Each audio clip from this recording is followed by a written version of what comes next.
Dengan adanya rambut itu bisa diperiksa gennya, DNA-nya bisa diperiksa. Bahkan itu juga bisa menjadi bukti bahwa setiap keturunan Nabi yang hidup pada hari ini pasti ada, yaitu unsur kesamaan DNA dengan DNA Nabi. Membuktikannya lewat rambut yang ditinggalkan oleh Nabi, saudara. Alhamdulillah. Jadi kalau HP palsu ketahuan tuh kalau diperiksa.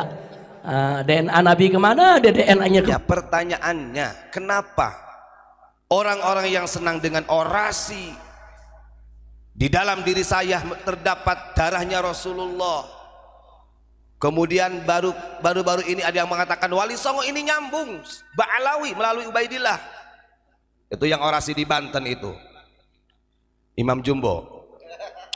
Artinya kenapa sampai dini hari kok gak berani tes DNA? Kan begitu.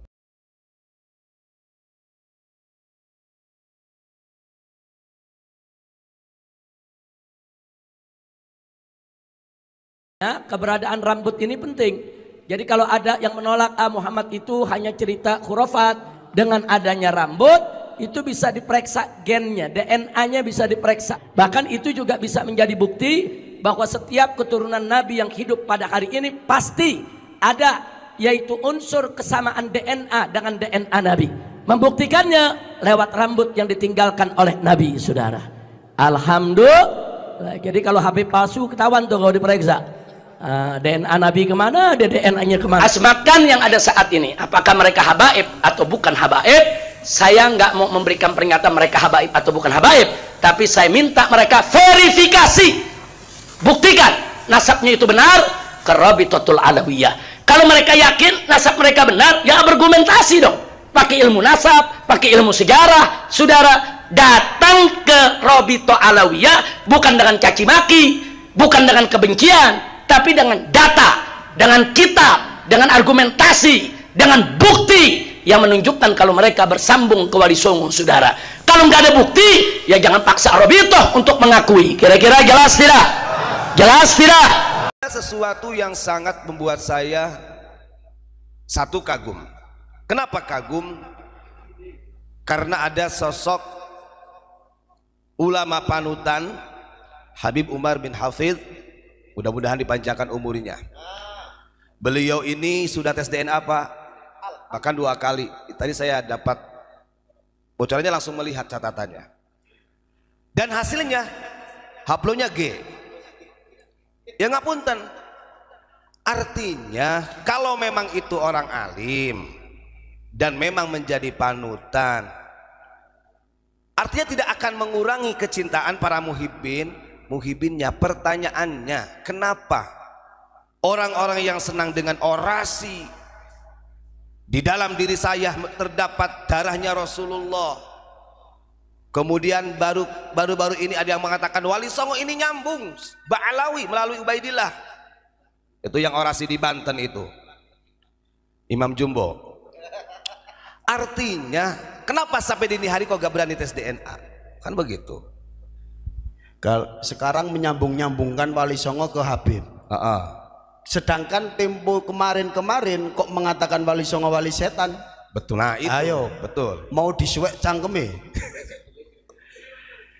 Jadi ya alhamdulillah, kita patut memberikan apresiasi ketika ada dari klan Ba'alawi yang berani tes DNA. Jadi kan gak apa-apa Pak sebenarnya. Dan itu diumumkan secara terbuka. Bahkan saya dapat informasi, bahkan sudah ada yang tes DNA Pak, orangnya ada di sini cerita, dari Rabitatul Alawiyah itu, bahkan ketuanya itu sudah tes DNA, cuman tidak berani mempublik. Wallahu a'lam bishawab, ya saya nggak ngerti. Dengerin, bagi orang yang punya umat, kadang-kadang kan dulu menghina Gus Dur, Gus Dur, umat tuh mana? Nah gitu ngomongnya. Jangankan 1 Gus Dur, 1000 Gus Dur, 1.000.000 Gus Dur saya akan lawan kalau Gus Dur tidak taubat. Waduh, Masya Allah. Nah, ini kan orang-orang seperti ini, Masya Allah, kita mudah-mudahan doakan disadarkan oleh Allah. Jadi yang nyuruh tes DNA ya Habib Rizi, beliau Pak. Coba lihat, ini jejak digital. Kemudian sekarang fatwanya beda, mengharamkan. Nah ini kayak gini itu namanya gak objektif. Tapi saya dapat jawabannya alhamdulillah dari majelis yang ada di Tarim yang menjadi panutannya sudah tes DNA walaupun hasilnya alhamdulillah masih ada yang berani. Daripada nanti dimasukin kandang singa. Masya Allah.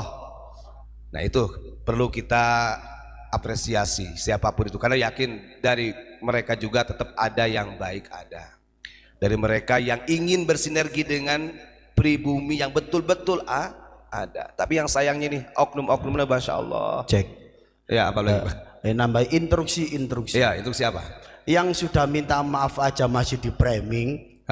Apalagi mereka yang nggak minta maaf wajib digempur. Lanjut. Nah betul. Dan itu sebenarnya begini, saya dapat informasi dari salah satu, dulunya dia katanya dulunya muhibbin, tapi sekarang tidak. Dia cerita gini ke saya, dengan kejadian yang ramai sekarang ini sebenarnya Allah ini lagi menunjukkan dari dua sisi. Siapa sih orang yang betul-betul punya predikat kekasih Allah, atau justru mereka itu hanya berkamuflase dengan nama-nama wali Allah. Nah saya tanya, loh Gus, kau jenengan matur ngoten apa alasannya? Begini Tat katanya, kalau ciri-cirinya wali, kata, ciri-ciri orang yang dekat dengan Allah itu mau salah dan gak salah itu pasti legowo dan berani minta maaf. Tapi kemudian ada orang yang di framing sedemikian rupa oleh muhibbinnya, disampaikan martabat walinya sampai macam-macam, tapi untuk mengakui kesalahan yang sudah jelas saja itu salah, gak legowo, gak berani minta maaf, berarti ini gugur dari kewaliannya. Itu sampai ada ngomong kayak gitu Gus. Dan itu yang menyampaikan bukan saya. Ingat ya, jadi apapun itu hasilnya dari tes DNA yang dilakukan oleh mereka para habaib diterima, jangan muring. Salah sopo. Satu lagi tadi. Ya, monggo. Instruksi. Ya. Kan begini, kalau memang orang ini kepengin mencocokkan data, harusnya kan beda data. Betul. Gitu loh. Lah ini kok malah bayi perang, bedawir, itu gimana? Nah itu sangat itu ditolak oleh Nakib ya. Nah barusan saya dapat informasi gini, barusan saya ngobrol. Jadi ternyata nakobah ini, kita ngobrol santai Pak, nakobah atau nakib yang ada di seluruh dunia itu untuk memverifikasi data Pak. Bahkan saya ditunjukin syahadahnya itu dari nakobah Al-Hashimi itu, Al-Idrisi Al-Hashimi ini. Jadi setelah dia memverifikasi datanya itu memang harus ada tes DNA Pak. Dan itu berlaku di nakobah-nakobah yang lain. Saya sampai ditunjukin, oh begini ya bentuknya, dari nakobah Yordania seperti ini, dari Irak seperti ini, dari Turki seperti ini, kan gitu. Ya gak ngerti kalau dari Robit Alawiyah, gak ngerti kalau saya gak paham itu ya. Karena ini yang bicara itu adalah orang yang memang dia punya sertifikat Pak, punya syahadah dan diakui oleh nakobah seluruh dunia. Terus masa saya harus berbohong? Masa harus saya tunjukin? Oh mereka ini walaupun istilahnya penasaran ya. Serius Pak. Cuman saya ini kan tidak sembarang tidak mudah untuk bersumpah serapah kayak mereka, dikit-dikit demi Allah, dikit-dikit bawa nama Allah. Tidak, kalau kita mah dengan adanya, lihat muka saya, muka serius nih, insya Allah tidak ada kebohongan karena saya sudah musyahadah emangnya melihat gaib doang, digini. Nah ini Tad katanya syahadahnya, oh seperti ini, dan benar-benar terverifikasi Pak, valid. Maka ketika ada orang yang kemudian dawir, gak boleh untuk mengukur, memverifikasi nasab itu dengan tes DNA. Ya gak mungkin ada ceritanya Zainab Al-Kadzabah atau Pak kalau begitu. Zainab Al-Kadzabah kenapa? Karena dulu belum ada tes DNA, ya akhirnya masukin ke kandang singa, untung gak diterkam.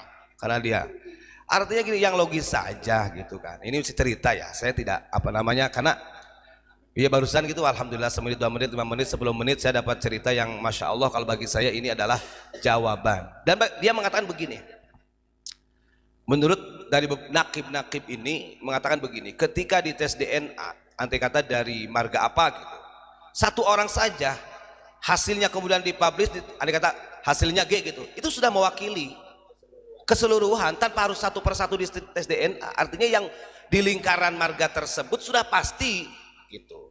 Secara genetika begitu. Ya kita kan bukan ahli genetika.